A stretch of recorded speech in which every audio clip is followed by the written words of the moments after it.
முதல்ல திரைப்பட நடிகர் சூப்பர் ஸ்டார் ரஜினிகாந்த் அவர்கள் பிக் பாஸை பற்றி கருத்து தெரிவித்தா எப்படி இருக்குன்னு பார்ப்போம். கண்ணா வணக்கம். என்ன கேத்தே பிக் பாஸ் கண்ணா சிவாஜிதே பாஸ்ன்னு சொன்னவே நான் இப்போ பிக் பாஸை பற்றி ஏங்கிட்டே கருத்து கேட்குறீங்களா? ஓகே செம கண்ணா பேரை கேட்டா சும்மா அதுதலே கண்ணா பிக் பாஸை பற்றி நான் என்ன கருத்து தெரிவிக்கணும் நீங்கள் ஆசைப்படுறீங்கன்னு எனக்கு தெரியல. ஒரு விஷயம் தெரிஞ்சுங்க, பொதுவாக வீட்டுக்கு வீடு வாசப்படின்னு சொல்லுவாங்க. ஆனால் அத்தை வாசப்படி நடக்கிறது நம்ம வாசப்படில் தெரியக்கூடாதுன்னு நினைக்கிறோம்னா இருந்தாலும் பிக் பாஸை பற்றி கேட்குறீங்க. கரெக்டான ஒரு பதில் சொல்லிட்டு போய்கிட்டே இருக்கேன். கண்ணா வாழ்க்கையில் பொறுத்தப்பட்டில் நம்ம வீட்டுக்குள்ளே என்ன நடக்குதுன்னா நம்ம பார்க்கணும் தவிர அத்தை வீட்டுக்குள்ளே என்ன நடக்குது பார்க்குறது ரொம்ப தப்பாத ஒரு விஷயம் கண்ணா. அதுவும் மட்டும் இல்லாமல் சில பேர் எதை பார்த்தாங்கன்னா அந்த வீட்டுக்குள்ளே என்ன நடக்குது அந்த விஷயத்தெல்லாம் கற்றுக்கிட்டு தான் வீட்டுக்குள்ளே ப்ரொடியூஸ் பண்ணிகிட்டு இருக்காங்க. ஆனால் அப்படி படுறது ரொம்ப தப்பு தான். அது மட்டும் இல்லாமல் இந்திய நாடு பார்த்திங்கன்னா எல்லா விதத்துலேயும் கலாச்சார பண்பாடில் நம்ம நாட்டு மிஜர நாடே கிடையாது. ஆனால் நம்ம நாட்டை பற்றி வெளிநாடு எல்லாம் இந்திய கலாச்சாரத்தை கற்றுட்டு இருக்க இந்த காலகட்டத்திலேயே அடுத்த நாட்டு கலாச்சாரத்தை நம்ம நாட்டுக்கு கொண்டு வரது எப்படி எந்த விதத்துலேயும் நியாயம் நீங்களே சொல்லுங்க. பிக் பாஸ் சொதாக பல பேருக்கு அதிர்றதில்ல ஏதாவது வாழ்க்கையை சீரழிச்சிட்டு போகிறதுனால தான். இப்போ ஒரு சொல்கிறேன் அதை கேட்டுங்க. வாழ்க்கையில் அளவுக்கு அதிகமாக மீர் குடித்த ஆம்பளையும் அளவுக்கு அதிகமாக பிக் பாஸ் பார்த்த பொம்பளையும் நல்லா வாததா சரித்திரமே கிடையாது கண்ணா. கண்ணா பண்ணிங்க தான் கூத்தமாக வரும், சிங்கதாக வரும். அடுத்ததாக கேப்டன் என்று அன்போடு அழைக்கப்படும் திரு விஜயகாந்த் சார். எல்லாருக்கும் வணக்கம். என்ன கேள்வி கேட்டீங்க? பிக் பாஸை பற்றி என்கிட்டே கேட்குறீங்களா? ஒரே ஒரு விஷயம் சொல்லணும்னு ஆசைப்பட்றேன், சொல்லிட்டு போகிறேன். தமிழ்நாட்டில் 94,000 ஒயின் ஷாப் இருக்குது, 34,000 மெடிக்கல் ஷாப் இருக்குது. அதெல்லாம் விட்டுட்டு இந்த பிக் பாஸ்ன்ற ஃபேமிலி ஷாப்புக்குள்ளே நம்ம எல்லோரும் உக்காண்டிருக்கோம். சினிமாவில் செட்டப் போட்டு சண்டை போடுறவங்க நாங்கள், ஆனால் இங்கே செட்டப் பண்ணி வச்சுக்கிட்டு சண்டை போட்டுட்ருக்காங்க. பிக் பாஸுக்குள்ளே எப்படி சமைக்கிறாங்கன்ட்டு எல்லோரும் பார்க்குறாங்க. அதனால் ஒவ்வொரு வீட்லேயும் சமைக்கிறதுக்கு ஆள் இல்லாமல் போயிட்டுருக்காங்கன்ட்டு யாருக்குமே தெரியாமல் போயிட்டுருக்கு. இங்கே பாரு தம்பி, சிகரெட்டு குடித்தா கூட ஏதோ இந்த பஞ்சு வச்ச சிகரெட் இருக்காமல அதை வாங்கி குடிங்க அப்படின்னு வானத்தை போல படத்தில் சொன்னவன்னா. தமிழ்நாட்டில் கோயில் குளம் எந்த அளவுக்கு இருக்கோ அதே போல தான் தமிழனை மிஞ்சிக்க முடியாதுன்ட்டு யாருமே சொல்லுவாங்க. அப்படி இருக்க எங்கேயோ அமெரிக்காக்காரன் கண்டுபிடிச்ச கலாச்சாரத்தை இங்கே கொண்டு வரது எந்த விதத்தில் நியாயம்? அதனால் பார்த்துக்குங்க. வரட்டுமா? மன்னிக்க மாட்டான் இந்த ரமணா, புரியுதா?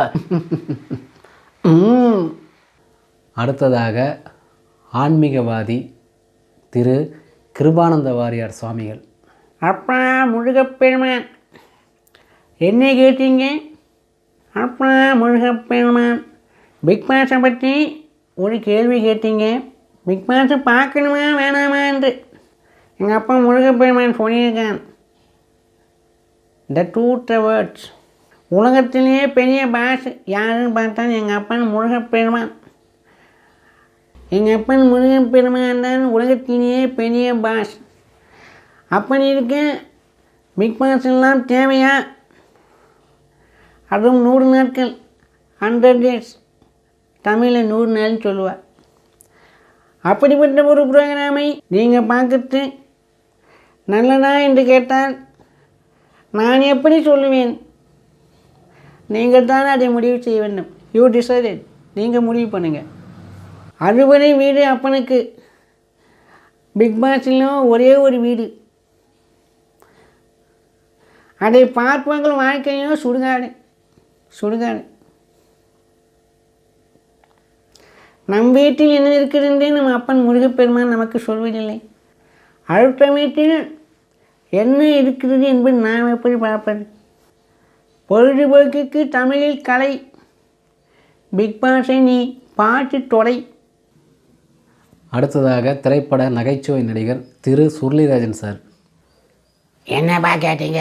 பிக் பாஸு பிடிச்ச பூ எதுன்னு கேட்டால் வேப்பாம்பூ. எக்கோய் ரொம்ப நல்லா இருக்குமாப்பா. அது செமையாக சொன்னாங்க. பிக் பாஸு ஆம்பளையும் பொம்பளையும் ஒரே இடத்துல இருப்பாங்க, ரொம்ப ஜாலியாக இருக்கும். நான் கூட இந்த வாரம் பிக் பாஸுக்கு போகிற மாதிரி இருக்கேன். கண்டிப்பாக வரேன். என்னை மறக்காமல் கூப்பிடுங்க. நானும் வரேன்ப்பா பிக் பாஸுக்கு. அடுத்ததாக வில்லன் நடிகர் திரு ரகுவரன் சார். ஏதாவது பேசுன்னு வச்சுக்கியா பாம் வச்சு கொண்டுடுவேன். என்ன கேட்ட? பிக் பாஸா? நானே பெரிய பாஸ், அப்புறம் தான் பிக் பாஸ். ஏதாவது கேட்டேன்னு வச்சுக்கோ, அப்படி பாவம் வச்சுருவேன். பிக் பாஸில் மொத்தம் 100 நாள் பொம்பளை ஆம்பளை எல்லாரும் இருப்பீங்க. இருந்து பார், முதலமைச்சராக இருந்து பார். எவ்வளோ நிறை எவ்வளோ குறை இருக்குன்னு உனக்கு தெரியும். கூட்டம் சேர்த்தவன் ஜெயித்ததா சரித்திரம் இல்லை. நீங்கள் 100 நாள் உக்காந்து பேசுனாலும் ஜெயிக்க முடியாது. புரியுதா? ஆண்டனி, இந்த ஆண்டனி கிட்ட வச்சுக்காதீங்க. பிக் பாஸ் அதை பற்றி இதை பற்றி I know I know I know I know I know I know I know I know